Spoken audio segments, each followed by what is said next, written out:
Today we're going to talk about the brush tool. The brush tool is going to be one of your favorite tools here on out when you're designing things from scratch. We will also be talking about the layers and layer styles and what you can do with them.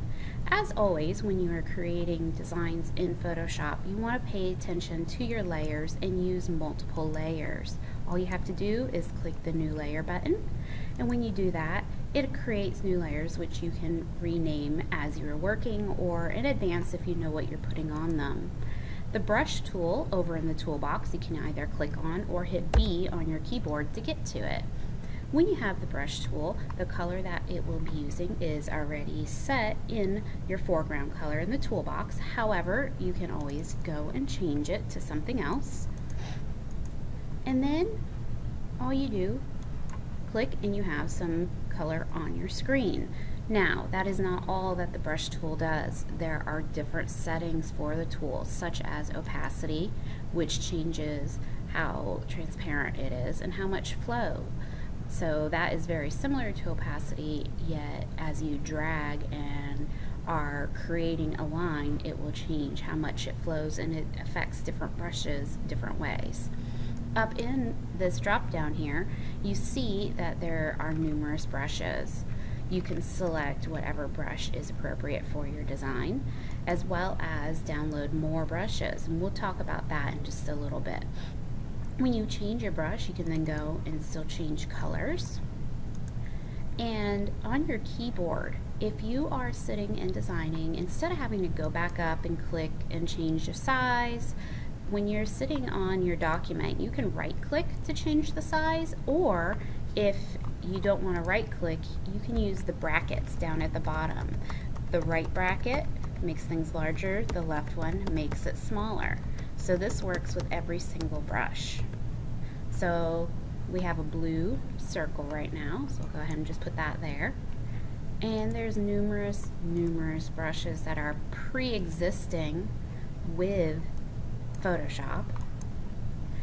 And you can also change on, not all, but some brushes, how hard the edges are.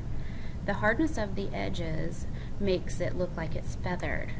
So when you have a design that looks like it's feathered, and you can also change colors from over here, this will be more apparent in a larger brush. You click and you see it has a very fuzzy edge compared to this green circle brush attempt that is very hard on the edge. That is what changes the hardness. Now, in your layers panel, I mentioned layer effects. Layer effects and layer styles. When you double click on a layer, it opens up the layer styles window. In here, you have a ton of different things you can change. We are currently on the layer that I just put the two red fuzzy brushes on, and you can see them on the document. If you move this layer style window out of the way, it makes it easier for you to preview what you are doing. If I hit drop shadow, when I click the checkbox, it automatically will put a drop shadow on everything. However, you need to make sure to click on drop shadow, and then you can actually go and change the settings, the color of your drop shadow, the distance, the angles, the spread.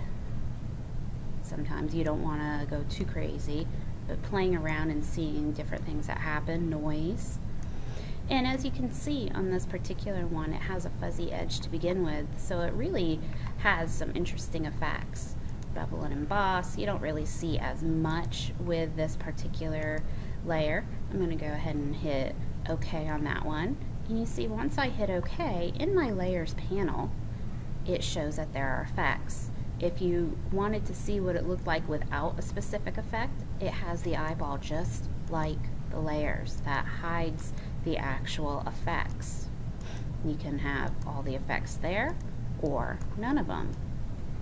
If you go to our layer 1 with our green brush circle, you can add things like a stroke, you can make the thickness larger, you can go inside, outside, center line, you can blend it and change up the blending. And when you have black, it doesn't show as much as it could. There we go. Your opacity can change and make it lighter, darker. It can be a gradient fill, and then you get gradient options. Pattern fill, you get pattern options. Just depends on what you're trying to do. Bevel and emboss. You see a bevel and emboss better without a stroke, and it also works a lot better on text, which is a little side note. You can apply layer styles to text layers as well. So with all of that, we'll go ahead, and the next tutorial that you will see will be how to add additional brushes that you can find online. Much like fonts, you can find brushes online, download, save, and install them.